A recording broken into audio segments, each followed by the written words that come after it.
혹시 이 가운데 사람 죽여본 일 있으신 분 계신가요? 살인해 보신 분 계신가요? 제가 이거 설교 준비하면서 혹시 이 질문했을 때 이렇게 하시면 어떡하 좀 두렵긴 했는데, 네.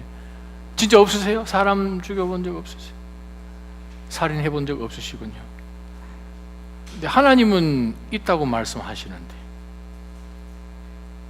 우리는 와우 저는 사람 죽여본 적, 아유 목사님. 근데 하나님은 말씀하시기를 죽여본 적 있다고 얘기를 하시거든요. 우리는 없다. 하나님은 사람 죽인 적 있다. 어떻게 누가 맞는 거예요? 우리가 맞는 거예요? 하나님이 맞으시는 거예요? 하나님이 맞으시네요. 자, 그럼 다시 한번 질문하겠습니다. 살인해 본 경험 있으신 분 손 들어 보시죠. 할렐루야. 앞으로 이제 다 이제 자수하는 거네요. 이거 어째서요? 우리 살인이라는 것은 실질적으로 사람을 physically 죽여서 생명을 빼앗는 것인데, 근데 오늘 본문에 보니까 예수님께서 말씀하시기를 형제에게 노하는 자, 또 형제에게 락하라고 이야기하는 자, 형제에게 형제가 형제만 이겠습니까? 자매에게 바보라고 이야기. 여러분 국민학교 다닐 때 철수, 바보 제가 많이 썼거든요. 담벼락에 분필 가지고 자주 등장하는 이름 철수, 영희, 영희 바보. 우리 그거 많이 했기 때문에 이 지옥불에 우리가 몇 번 내려갔다 와야 될지도 모를 지금 상황입니다. 그래요. 예수님은 우리더러 살인죄가 있다는 거예요. 왜 그렇습니까? 율법학자들과 바리새파 사람들은 외적인 것, 속에서 무슨 생각을 하고 살인을 수천 번 생각을 하더라도 살인만 안 하면 된다고 하는 겉으로의 의의만 가지고 속은 아무리 냄새나고 부패하여도 괜찮다. 하나님은 분명히 말씀하십니다. 이 땅 가운데 성육신 하신 예수 그리스도 성자 하나님은 저 사람들이 가진 의의보다 최소한 더 낫지 않으면 천국 꿈도 꾸지 말라라고 말씀하십니다. 이거 어떻게 해요 이거? 저와 여러분 살인자라고 지금 하나님이 말씀하시는 거. 소망이 없어 보입니다. 저와 여러분 밥을 먹으면 자동적으로 입에서 이제 침이 나와서 이렇게 소화액도 나오고 해서 이제 씹으면 그게 넘어가서 위로 내려가고 이제 소장으로 내려가고 다 하죠. 골고루 음식이 그것을 다 분해를 해서 영양분을 저희 몸속에 있는 모든 필요한 곳으로 공급을 다 시킵니다. 얼마나 감사하죠. 만약 우리가 이 소화해서 영양분을 몸에 필요한 모든 부분에 보내는 것을 우리가 그냥 자동으로 하지 않고 우리가 의식적으로 생각을 해서 우리 힘으로 한다고 생각 한번 해봤으면 좋겠습니다. 이거 어떻게 해야 되나? 가능할 것 같으세요? 어떠세요? 참 어려울 것 같아요. 왜냐하면 우리가 그 영양분이 얼마나 되는지 일일이 다 알지도 못하고, 비타민이 얼마나 많습니까? 제가 한번 비타민을 조사를 해보니까 비타민 종류가 15가지나 되더라고요. 비타민 A, 비타민 B1, B2, B3, B4, B5, B6, B7, B9, B12, B17, 비타민 C, D, E, K. 근데요, 우리가 아마 우리 몸에 대부분 40조에서 60조의 세포가 있다 그러잖아요. 자, 거기에 필요한 모든 영양분을 이제 공급을 해야 되는데, 한 세포에 필요한 영양분을 하나를 주는데 1초를 계산하면 우리 몸의 모든 영양소를 다 줄 수 있는 계산을 해보면 40조 초가 걸리잖아요. 공급을 해줘야 되니까. 40조가 되는 초를 시간으로 계산을 해보니까 126천, 하여간 130만 년 정도 걸리더라고요. 이것도 불가능한 거예요. 내 몸 안에 필요한 모든 영양소들을 내 힘으로 공급을 하려면 이거 한 끼 먹고 그거 공급하는 데만 130만 년이 걸린다면 이건 unrealistic 하죠. 도저히 할 수 없는 거죠. 근데 하나님께서 자동으로 하게 하십니다. 우리가 밤에 잠을 자도 숨 자동으로 쉬고요, 호흡 뇌 자동으로 돌아가고 피 온몸에 다 필요한 부분 모든 것 다 공급해 주는 것, 도저히 우리 힘으로 불가능한 것을 하나님께서는 하게 해주셨어요. 우리 힘으로는 오늘 하나님께서 정해주신 살인이란 그 스탠다드에 우리는 도저히 다다를 수가 없는데, 우리가 정말 하나님 앞에서 천국 갈 수 있는 그 합당한 의를 가지고 천국에 들어올 수 있는 그 근거가 우리 힘이 아니라 예수 그리스도께서 십자가 위에서 해주신 그 예수 그리스도의 공의를 우리가 입었기 때문에 하나님 나라 갈 수 있는 거죠. 오늘 본문의 말씀을 통해서 우리가 다시 한번 들여다보는 것이 무엇인가? 정말 하나님 앞에서 내가 천국 백성으로 우리 가운데 이미 입혀주신 이 의를 어떻게 하면 잘 보존을 할 수 있을까? 어떤 부분에 있어서? 오늘 마태복음 5장을 보게 되면 예수님께서 지금까지 팔복에 대한 말씀을 해주시고, 또한 저와 여러분이 이 세상 가운데서 빛으로 소금으로 살 것을 분명히 말씀하시고 난 다음에 산상수훈, 즉 마태복음 5장, 6장, 7장 전체의 주제가 되는 5장 20절의 말씀, 율법 학자들과 서기관들의 그 의보다도 너희 의가 더 낫지 않으면 하나님 나라에 들어갈 수 없느니라 하신 그 말씀. 그러면 과연 우리가 이 땅 가운데 천국 백성으로서 살아갈 때에 어떻게 하면 그럼 그것이 가능한가? 바로 그 예를 6가지를 두신 것 가운데서 첫 번째 예가 살인입니다. 앞으로 5번 더 남았어요.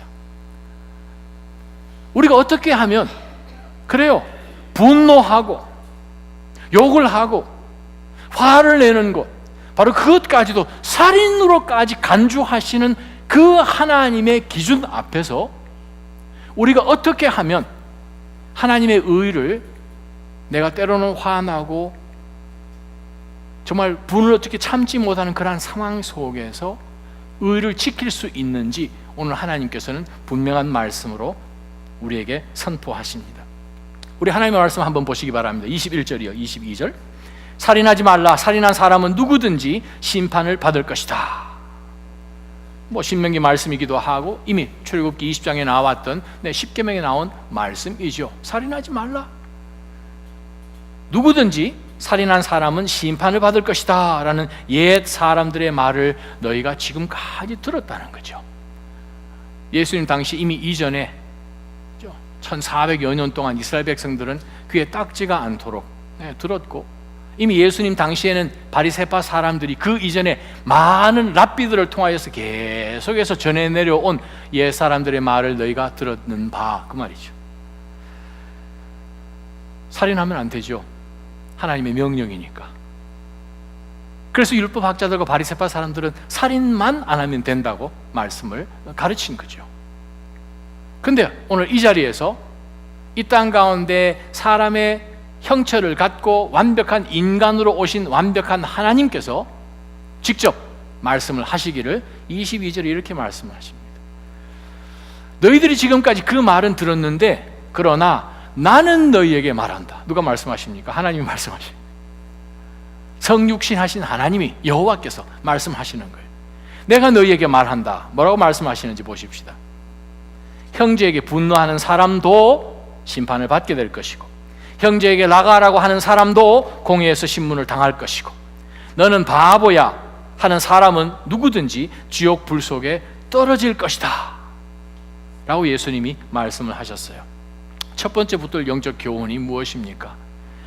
하나님의 나라에 속해 있는 천국 백성, 하나님의 의, 예수 그리스도의 십자가의 그 공로로 저희들 가운데 부어주신 그 의를 갖고 살아가는 이 땅에서 천국을 당겨서 사는 저와 여러분은 어떤 사람입니까?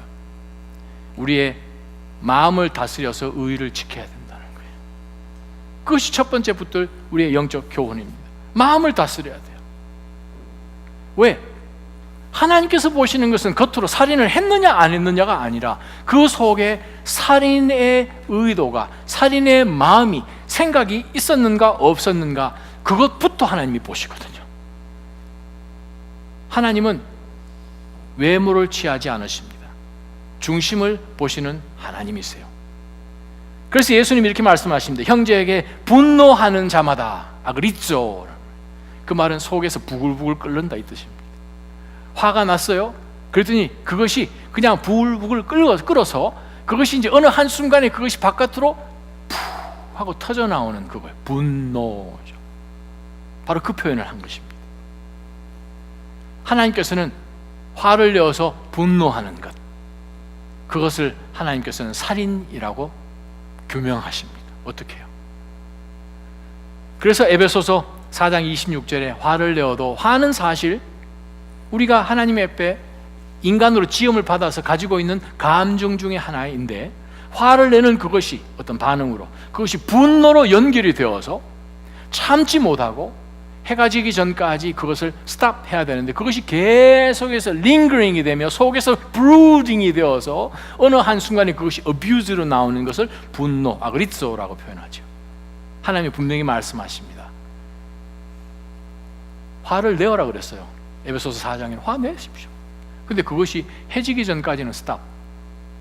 두 번째, 그것이 분노로 넘어가면 안 되는 거예요. 물론 의로운 분노도 있죠. 예수님께서 얼마나 분노하셨습니까? 예루살렘에 있는 그 많은 장사치들이 예배하러 온 사람들부터 다 돈을 빼앗고 거짓으로 다 돈 바꿔주면서 그냥 속이고 한 그 모든 것, 그 뒤에 사두개파 사람들이 다 있어서 했던 그것을 예수님이 아시고 화를 내시고 진노하시고 채찍을 만들어서 사람들이며 그냥 상을 다 치시고 엎으시고, 그 진노는 다른 진노죠. 분노하시고, 하나님도 분노하시지 않습니까? 하나님이 분노하시는 하나님이시죠. 그 분노는 무엇입니까? 하나님의 속성에 반하는, 하나님의 진리에 반하는, 바로 그것을 놓고 동일하게 반응하는 그 의분은 물론 오늘 본문의 내용이 아니죠. 하나님이 분노하셔서 그냥 살인하십니까? 그렇게 하시는 하나님 아니시잖아요. 공의로 오히려 예수 그리스도를 이 땅 가운데 보내셔서 그 아들을 죽이셔서 살인자 같은 우리를 구해주시는 하나님이신 것을 우리가 분명히 보지요. 때로는 우리가 화날 때 이런 생각을 갖죠. 저 사람 죽었으면 좋겠다. 귀신 다 어디 가고 뭐 이런 얘기 하잖아요. 그런 얘기하는 그 배경을 지금 오늘 본문은 말씀하시는 거예요. 우리 마음 가운데 세상 사람처럼 동일한 사람이니까, 인간이니까, 그러나 하나님이 우리를 보실 때 하나님이 우리를 통하여서 다른 사람들에 보여주기를 원하시는 그 의의가 이미 그리스도를 통해서 우리 가운데 있다는 것을 잊지 마시기를 주님의 이름으로 축원합니다. 아니, 저 사람이 보통 사람이면, 보통 상황이면 그냥 푸아 안에서 폭발돼야 되는데 쿨하다는 거예요. 왜 그럴까? 그리스도인이라는 거죠. 진짜 그리스도를 만났다는 거죠. 예를 한번 들어보십시오. 여러분이 찾길을 건너다가 어떻게 잘못해가지고 다른 데 보다가 열차가 오는 것을 잊어버렸어요. 세게 달려오는 열차에 여러분이 부딪혔다고 한번 생각해 보십시오. 한번 꽝 부딪혔는데 정말 하나님의 은혜로 눈 떠보니까 살았어요. 아무 피해가 없어요. 어떻게? 그 사람 열차에 부딪히기 전하고 부딪히고 난 다음에 삶이 똑같을까요? 다를까요? 다르다 마다요. 열차 근처도 아마 안 가려고 그럴걸요? 경험, 어떠한 굉장한 변화를 일으키는 한 임팩이 있을 때에 그 다음에 삶은 변화될 수밖에 없어요. 진짜 예수 그리스도, 정말 내 힘으로 도저히 할 수 없는 그 일들을 예수 그리스도께서 내 삶에 은혜로 주셔서 내 삶에 들어오셔서 그 일을 하셨다는 것이 믿어지고 그 은혜가 너무 감사해지면 우리는 어떻게 해야 되는가? 우리의 마음을 다스려서 의를 지켜야 된다는 거예요. 그 다음에 나오는 표현이요, 라카라는 말이에요. 아람어죠. 히브리어가 아니고 아람. 라카라는 말은 비었다라는 뜻입니다. 그냥 가장 정확하게 번역하면 꼴통이라는 뜻입니다. 영어로 empty head 그 뜻이에요. 영어 책에 보면 그렇게 번역되어 있어요. 그러니까 표현하기를 아유 저 사람 모르겠어요. 뭐 로꼬라는 표현도 우리 쓰긴 쓰는데 그것이 어떤 아람어랑 연관이 있는지는 모르겠지만 라카, 비었다. 그 다음에 표현은 바보라는 표현. 우리가 생각할 때 바보라는 표현 그렇게 심각하게 쓰지 않지 않습니까? 근데 하나님은 그 말 왜 하냐는 거예요. 바보란 표현은 어리석다는 뜻인데, 원어적인 표현은 성경적인 관점에서 어리석은 표현은 하나님 없는 사람을 어리석다고 표현하거든요. 저 사람 왜 저래? 하나님 없는 것처럼 행하는 애? 라고 표현하는 것. 그 사람이 한 어떤 행동에 대해서는 표현을 합니다. 아유 머리가 없는 사람이구나, 생각이 없구나, 어떻게 저런 행동을 해. 그러나 거기서 계속 더 나가면 어떻게 됩니까? 그 사람의 인격을 공격합니다. 바로 예수님께서 지금 말씀하시는 그 화가 계속해서 진행되는 것을 지금 보여주고 있습니다. 화가 나죠. 어떤 상황이 벌어졌어요. 근데 그것이 화로 끝나는 것이 아니라 그것이 속에서 브루딩, 계속해서 부글부글 끓다가 그것이 분노로 나옵니다. 분노로 나오는데 그것이 그냥 가만히 있는 것이 아니라 그 사람을 만나요. 그러고 난 다음에 입에서 그냥 그것이 나와요. 그 사람의 영을 죽이는 거죠. 사랑하는 나자임 성도 여러분, 저희가 마음을 다스려서 의를 지키기를 주님의 이름으로 축원합니다. 우리가 언제 화를 내는지 생각해 본 적 있으세요? 우리 언제 화냈어요? 화낼 때 빤하죠. 손해볼 때, 다른 사람들 앞에서 내 체면을 깎게 할 때, 하여간 나에게 어떤 데미지를 줄 때에 우리는 화를 냅니다. 내가 어떠한 계획을 갖고 딱 준비하고 있는데 어떻게 그것이 낚아채물 당했다든지, 억울하게 어떠한 일을 당했다든지, 그러면 우리 속에 그것을 get even 할 생각을 하잖아요. 그러면 우리가 기다립니다. 기회를 기다려서 함정을 더 큰 거 파가지고 어떻게 해서든 그 사람이 빠지면 절대 못 빠져나오도록. 우리가 화를 내는 이유는 모든 삶의 온 우주가 내 중심으로 돌아간다고 생각을 하면, 근데 어떻게 해요? 십자가 사건이 일어나고 난 다음에 화를 내야 되는 우리가 실상은 십자가에 못 박혔잖아요. 할렐루야. 못 박혔잖아요. 근데 어떻게 된 심판인지 못 박혀 있는 바로 그 옛 사람이 자기가 주인인 것처럼 행동을 하는 가운데서 사람들을 공격하는 것. 요한일서 3장 15절에 이런 말씀이 있습니다. 형제를 미워하는 자마다 살인자라. 어떻게? 형제를 미워하는 자마다, 자매를 미워하는 자마다 살인자라. 정말 우리가 생각할 때 살면서 지극히 정상적으로 생각하고 반응하고 마음에 화내는 거 당연하죠. 근데 하나님께서 말씀하십니다. 그 동기가 무엇이냐? 그 속에 의의가 있느냐? 하나님이 보실 때 동일하게 화를 내시는 그것을 보고 너가 화를 내고 있는 것이냐? 아니면 너 때문에 화를 내어서 그것이 분노로 가고 옆 사람에게 락하라고 부르고 바보라고 부를 만큼 진행하고 있는가? 그래요. 나의 부주의한 이 언어 때문에 얼마나 많은 사람들을 죽이고 또 그 말 때문에 나도 죽이는지 우리는 알지 못한다는 거예요. 사랑하는 나자임 성도 여러분, 무엇보다도 우리의 입술을 잘 지키시기를 주님의 이름으로 축원합니다. 마음을 지키셔야 돼요. 하나님이 보시는 것은 살인했냐 안 했냐가 아니라 마음을 통해서 너 살인자다. 그것을 우리가 어떻게 이길 수 있습니까? 우리 안에 계시는 성령 하나님께서 우리의 마음을 만지시고 우리의 마음을 다스리셔서 우리 가운데 하나님이 주신 그 의의를 지키도록 할 때 우리는 하나님 앞에서 천국 백성으로서의 의의를 소유한 사람으로 인정받는다는 것이죠. 정말 우리가 입술을 조심하기를 바랍니다. 가십하는 것, 뒤에서 정말 비방하고 하는 그 모든 것들은 하나님께서 너무나 증오하시는 것이라. 구약에도 나오고 신약에도 여러 번 나오는 것을 우리가 생각을 할 때 정말 사랑하는 모든 믿음의 성도님들, 사람을 살리는, 생명이 생명을 낳는 그러한 귀한 입술로 쓰여지기를 주님의 이름으로 축원합니다. 두 번째 말씀 보십시다. 성도는 하늘 백성들은, 천국을 소유한 천국 백성들은 이 마태복음 5장 6장 7장 산상수훈이 무엇입니까? 어떻게 천국 들어가고 천국 들어간 사람이 이 땅에서 어떻게 천국 백성으로 사는가? 그거 두 가지잖아요. 그러려면 어떻게 해요? 의의가 서기관과 바리새인보다 나아야 돼요. 그 의는 어디서 오는 것입니까? 그리스도에게 오는 것이죠. 그 의를 우리가 어떻게 지켜야 됩니까? 성령의 능력으로 마음을 첫째 지킬 때에 우리가 하나님 앞에 살인자로 인정 안 받는다는 거죠. 두 번째는 어떻게 해요? 23절에 예수님께서 말씀을 하십니다. 그러므로 네가 만약 제단에 예물을 드리다가 내 형제가 너를 원망하고 있는 것이 생각나면 예물을 거기 제단 앞에 두고 우선 가서 그 사람과 화해하여라. 예물은 그 다음에 돌아와서 드리라. 우리가 어떻게 하면 분노하고 욕하는 것까지도 살인하는 것으로 여기시는 그 하나님의 그 기준 앞에 천국 백성으로서 우리 의를 어떻게 지키는가? 마음을 지켜야 되고요. 두 번째는 관계를 지켜야 됩니다.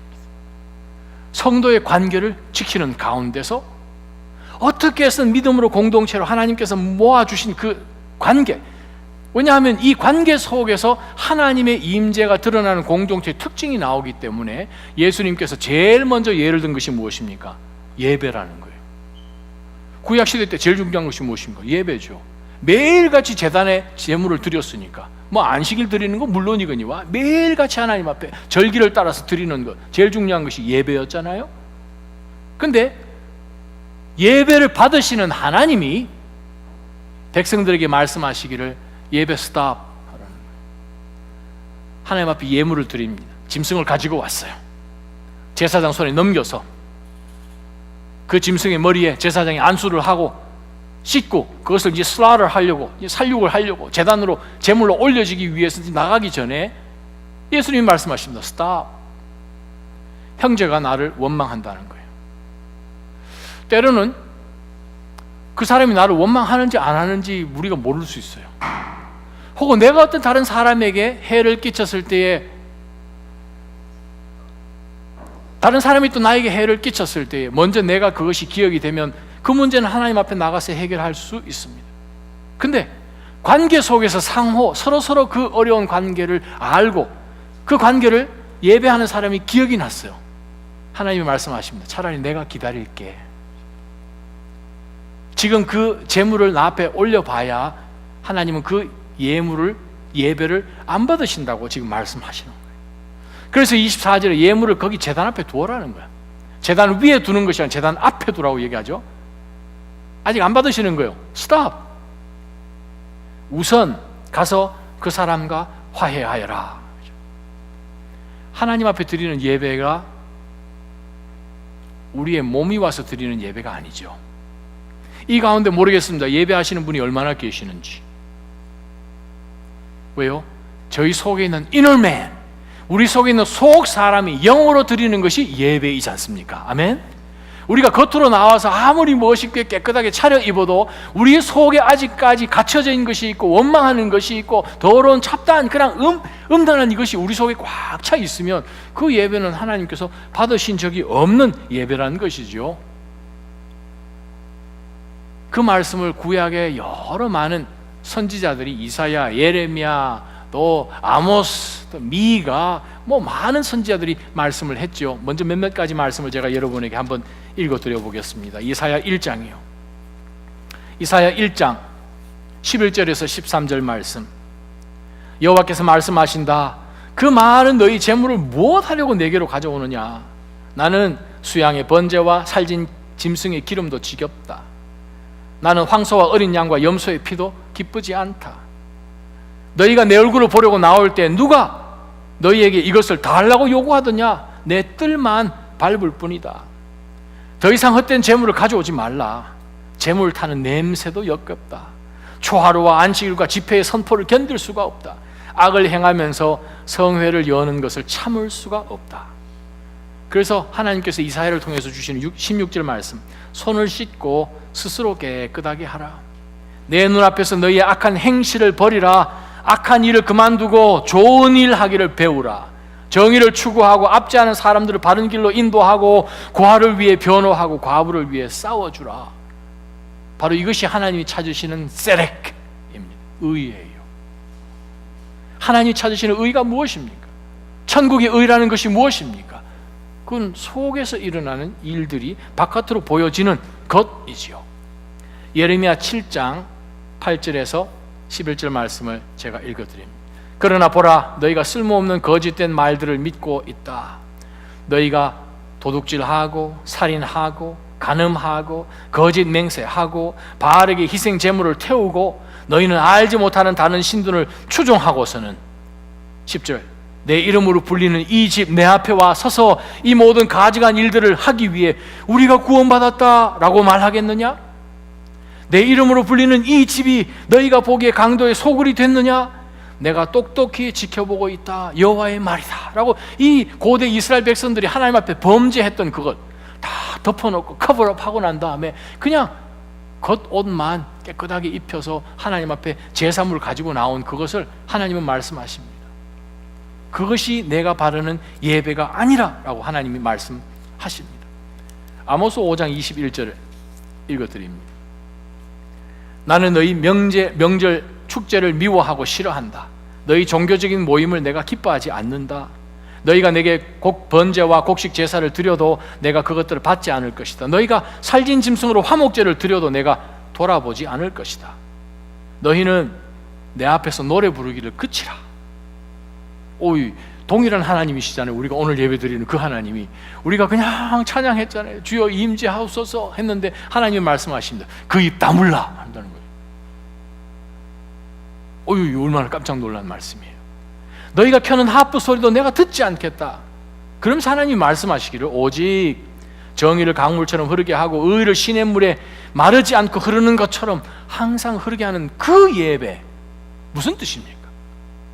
예배 드려지는 이 1시간 반 정도 되는 이 시간만이 예배가 아니라 하나님이 보시는 예배는 삶 전체를 보시는 예배거든요. 모든 삶 전체는 다 숨겨놓고 딱 하나님 앞에 들어와서 하는 바로 이 예배만 마치 예배인 듯 하게 나오는 그 예배는 스탑 하시면서 오늘 마태복음 5장의 말씀을 통해서 우리에게 그렇게 말씀하십니다. 사랑하는 나자님 성도 여러분, 우리의 삶 가운데 어떻게 하면 우리의 관계를 지키나요? 상호 관계를 지키는 거죠. 왜? 이것이 바로 하나님이 보시는 예배인 것을 우리가 생각을 할 때 우리가 마음 가운데 하나님 앞에 범죄하지 않는다는 것이지요. 그래요. 하나님을 차라리 기다리게 하십시오. 차라리 그 한 주 예배를 빠지십시오. 목사가 이렇게 얘기했습니다. 예배 오지 마세요. 어차피 기름값 쓰시고 뭐 헌금했는데 하나님 헌금 안 받으시다 말씀하시고 무슨 뜻입니까? 정말 하나님이 보시는 예배는 우리 삶 가운데 드려지는 완전히 드려지는 번제이잖아요. 아멘? 빼놓고 드릴 수 없잖아요. 번제는 짐승을 올리는데 다 태워버리잖아요. 산 제물로 우리가 하나님 앞에 드려지는 것은 무엇인가? 우리의 삶이 하나님이 받으시는 예배가 되기를 주님의 이름으로 축원합니다. 어떻게 하면 되겠습니까? 동일하게 화해해야 되죠. 깨어진 관계를 화해해야 되죠. 얼마나 빨리 해야 되는가를 25절 26절에 예수님이 이렇게 말씀하십니다. 세상의 예를, 그 당시 이 로마 법을 예수님께서 인용을 하셔서 하신 말씀이에요. 자, 세상에서 너희가 고소하는 사람과 함께 법정으로 갑니다. 이제 빚을 갚지 않으려고 이제 아마 했는지 해서 지금 고소한 사람 또 이 고발 당한 사람, 이 두 사람이 법정으로까지 간다라는 내용 얘기는 갈 때까지 간 거예요. 이제 갚아야 되는데 죽어도 나는 안 갚겠다 그렇게 해서 할 수 없어서 이제 소액인지 고액인지 모르겠지만 일단 코르트로 지금 가게 된 상황인데 법정으로 갈 때에는 어떻게 해요? 도중에 서둘러 그와 화해하도록 하여라. 당연히 그렇게 하죠. 사람들 거기서 서로 화해가 되어지지 않으면 어떻게 됩니까? 그 사람이 너를 재판관에게 넘겨줘요. 그러면 로마법에서 재판관에 넘겨주면 거기서 판결 받고 난 다음에 그 다음에 감옥 가기 전에 옥이 또 하나 있습니다. 그 간수에게 넘겨줘서 진짜 감옥 들어가기 전에 중간에 거쳐져 있는 그 감옥에서 다 갚고 그 다음에 감옥으로 갑니다. 한 단계 지금 빠진 거예요. 자, 감옥에 들어가서 뭐 해서 돈 벌어요? 바깥에 있을 때 그래도 조금 더 자유로울 때 갚을 수 있는 기회가 더 있는 거 아니에요? 갇히면 그 안에서 아무것도 할 수가 없는 거죠. 그들이 매일매일 경험하는 일상적인 상황을 예수님께서 예로 들어주신 것입니다. 26절 진실로 내가 너희에게 말한다. 네가 그 감옥에 갇혀서 마지막 한 고드란테라는 것은 그 당시 아구스토스 지나고 난 다음에 화폐 개혁하고 난 다음에 일어난 일입니다. 고드란테는 로마 동전 가운데서 제일 작은 동전이에요. 제일 작은 동전이 고드란테. 페니 하나까지 다 갚지 못하고는 거기서 못 빠져나온다는 거예요. 하물며 하늘에 계신 재판관이신 하나님 앞에 어떠한 일들을 저질러 놓고 그것을 해결하지 않은 상태 가운데서 계속해서 그것을 가지고 있다면 어떻게 될 것인가? 그 얘기 하시는 거예요. 사랑하는 나자님 성도 여러분, 우리가 하나님 앞에서 어떻게 의를 지킬 수 있는가? 의를 보존할 수 있는가? 그래요. 우리의 마음을 다스려야 되고 우리의 서로의 관계를 우리가 다스려서 의를 지키지 않으면 빨리 화해하고 용서하지 않으면, 그것이 하나님 앞에 가서 끝까지 가게 되면 책망받을 수밖에 없는 것이지요.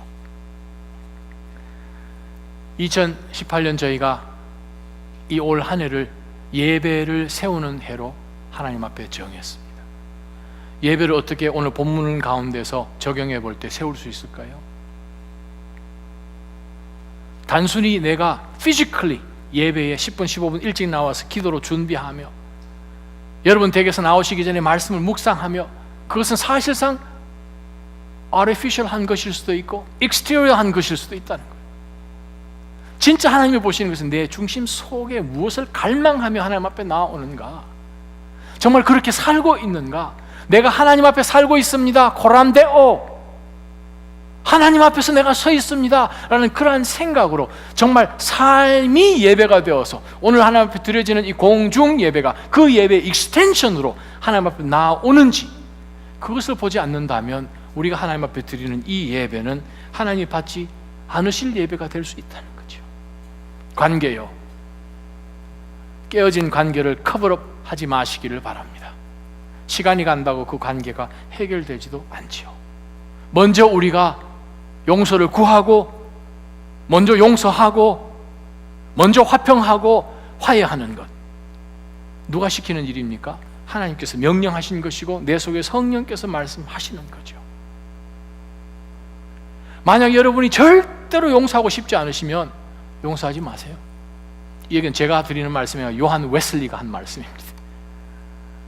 요한 웨슬리가 오늘 용서하는 그리스도의 사랑을 설교를 했더니 그 앞에 앉았던 어떤 장군이 나와서, 목사님, 난 절대 용서 못하겠어요. 어떤 사람이 있는데 그 사람 절대 용서 못하겠어요 했더니 요한 웨슬리가 뭐라고 얘기하시는, Very good, very good. 그러면요, 장군님, 당신도 절대로 나쁜 짓 하지 마세요. 왜냐하면 다른 사람이 똑같이 당신의 용서 안 할 수 있는 일이 벌어지기 때문에 그렇습니다. 우리가 다른 사람을 용서하지 않으려면 우리가 절대로 죄를 안 범하면 됩니다. 불가능하죠? 그러면 용서해야 되는 거죠. 그래서 그리스도께서 우리를 용서해 주셨어요.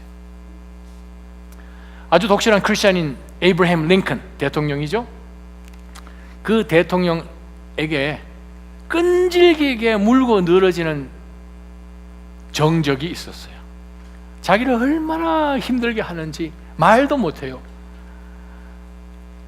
전기를 읽어보면 바로 이 사람은 정말 공식적인 자리나 비공식적인 자리나 링컨에게 정말 수모를 안기고 정말 욕을 갖다 주는 사람이었어요. 이 사람이 뭐라고 얘기했는가 하면, 여러분, 원숭이를 보려고 동물원 갈 필요 없습니다. 일리노이 스프링필드 가면 원숭이 거기 있습니다. 오리지널 원숭이 거기 있습니다. 그 얘기까지 했어요. 왜 그런가 하면 에이브러햄 링컨을 이렇게 보면 약간 수염도 많이 난 것이 원숭이 유사하게 생겼다는 거예요. 스프링필드가 에이브러햄 링컨의 고향은 아니지만 그곳에서 살고 거주하고 있으니까 스프링필드에 가면 원숭이 있다는 거예요. 정말 얼마나 이 에이브러햄 링컨에게 모욕을 주는 그러한 사람이 있었는지. 근데 에이브러햄 링컨이 대통령이 됐어요. 바로 요 사람을 국방부 장관으로 앉혔어요. 자기 참모들이 난리가 났어요. 아니, 대통령 어떻게 된 거 아니십니까? 어떻게 그런 사람을 그 자리에 앉힙니까? 어떻게 중요한 그 자리에 당신의 정적을 앉힐 수 있습니까? 했더니 에이브러햄 링컨이 한 이야기입니다. 이제 그 사람이 적이 아니지 않소. 나는 적이 없어져서 좋고, 그 사람이 나를 돕게 되어서 좋고, 나는 그 사람에게 도움 받아서 좋고, 나는 이 사람 용서하고 중요한 자리에 앉혔다고 해서 내가 손해본 것이 하나도 없습니다 라고 링컨이 대답했답니다. 할렐루야. 할렐루야. 쉽지 않은 일이죠. 기도 가운데 성령께서 하게 하시면 가능한 일입니다. 얼마든지 가능한 일입니다. 우리 주변에 많은 용서하고 용서받은 사람들의 이야기를 우리는 보았고 우리도 경험을 했고, 여러분, 용서해 줄 때 또 용서받을 때 정말 날아갈 것 같잖아요. 그동안 이 뒤에서 그냥 누르고 있던 그것들, 맨날 며칠 몇 년 동안 잠자지 못했던 그 풀려나는 그 은혜는 얼마나 감사한지요. 에베소서 4장 31절에서 32절 말씀, 저와 여러분이 한 목소리를 한번 읽어봤으면 좋겠습니다. 모든 악독과 시작. 모든 악독과 분노와 화내는 것과 고함치는 것과 비방하는 것을 모든 악의와 함께 내버리십시오. 서로 친절하고 인자하며 하나님이 그리스도 안에서 여러분을 용서하신 것처럼 서로 용서하십시오. 우리가 용서를 하려니 속이 캥기는 것이 있습니다. 하나님의 말씀은 분노하지 말라고 하시는데 사실 그리스도인들은 다른 사람들보다도 그래도 용서는 조금 더 잘하는 것 같기는 해요. 근데 용서를 해도 우리 꼭 토를 달아요. 용서는 니 왜 그랬어? 그 말 꼭 묻잖아요. 용서를 하려니까 손해보는 것 같은 거예요. 아니 내가 잘못한 거하고 당신이 잘못한 거 비교할 때 손해보는 것 같은 거예요. 저는 예수님이 참 좋습니다. 왜요? 예수님이 베드로를 만나셔서 부활하시고 난 다음에 예수님이 베드로에게 맨 먼저 뭐라고 하셨을까요? 기억나세요? 밥 먹자 하신 거예요. 여러분 밥 좀 사주세요. 밥 먹자. 다른 얘기 안 하시는 거죠. 예수님 말씀하신 게 무엇입니까? 그냥 밥이나 먹자. 저는 그게 얼마나 감사한지 모르겠어요. 너 왜 배반했니? 그렇게 안 하셨다는 거예요. 안 그래도 지금 속에 지금 막 들어가는데 딱 예수님이 나타나신 거예요. 탁 쳐다보면서 안 하셨다는 거예요. 밥 먹자. 밥 먹자.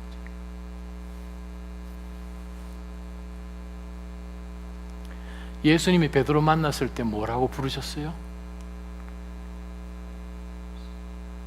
요한의 아들 시몬아, 밥 먹자. 베드로는 변화되고 난 다음에 받은 이름입니다. 시몬은 옛사람이에요. 이 변한 사람이 그게 뭐냐가 아니에요. 부드럽게 불러주신 거죠. 요한의 아들 시몬아, 덜 부담되게 부르신 거예요. 편하게 부르신 거예요. 왜요? 용서를 보여주신 십자가 위에서 주신 예수님이 그냥 부르신 거잖아요.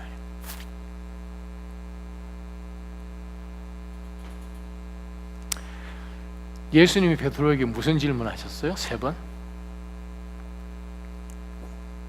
네가 나를 사랑하느냐? 시제가 현재예요. 우리가 용서하기 힘든 것이 뭡니까? 네 날 사랑했냐? 예수님이 베드로 만나서 베드로 너 그날 저녁에 내 사랑했냐? 그러지 않으셨다는 거예요. 시제가 현재예요. 과거가 아니에요. 과거는 꼬집는 거죠. 과거는 신문하는 거죠. 그러나 예수님은 너 지금 내 사랑하느냐? 옛날 것 안 보겠다는 거죠. 베드로로서는 네 그때 사랑했냐 질문했으면 대답 못해요. 네 왜 그랬냐? 그럼 우리도 대답 못해요. 그리스도인들은 어때요? 화해하는 자고 용서하는 자예요. 시제가 현재가 돼야 된다는 거죠. 지금 부담 없이 사랑할 수 있어요. 약해서 앞으로 또 못 사랑한다 할지라도 지금은 주님 사랑합니다 고백할 수 있도록 여백을 주는 거죠.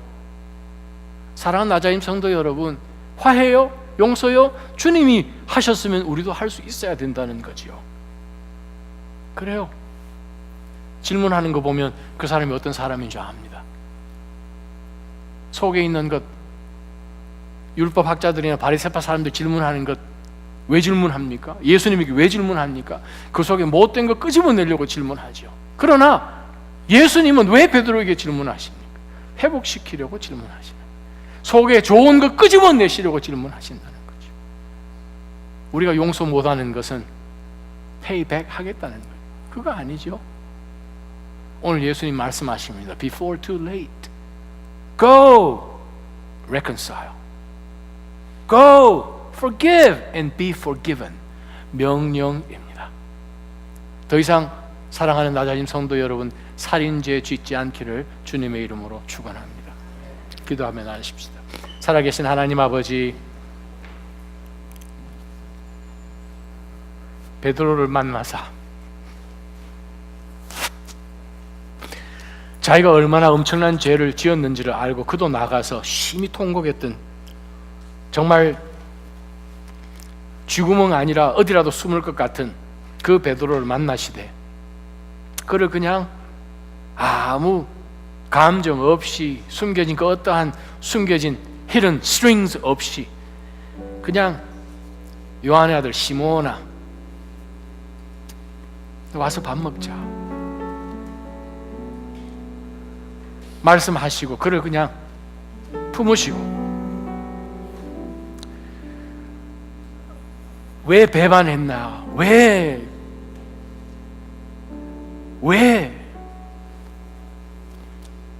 라고 막 그를 추궁하지 않으신 하나님을 찬양합니다.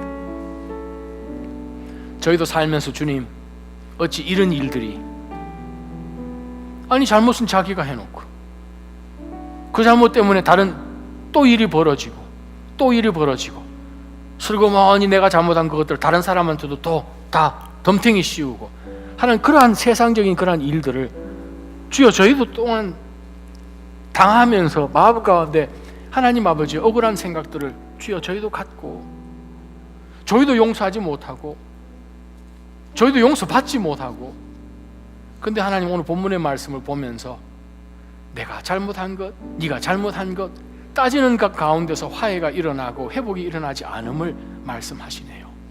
하나님, 지금 뛰쳐나가서 용서를 구하고 용서하고 화해하고, 그러한 가운데서 우리 속에 주께서 십자가의 찢기심으로 허락해 주신 그 의를 놓쳐버리는 일 없게 하여 주옵소서.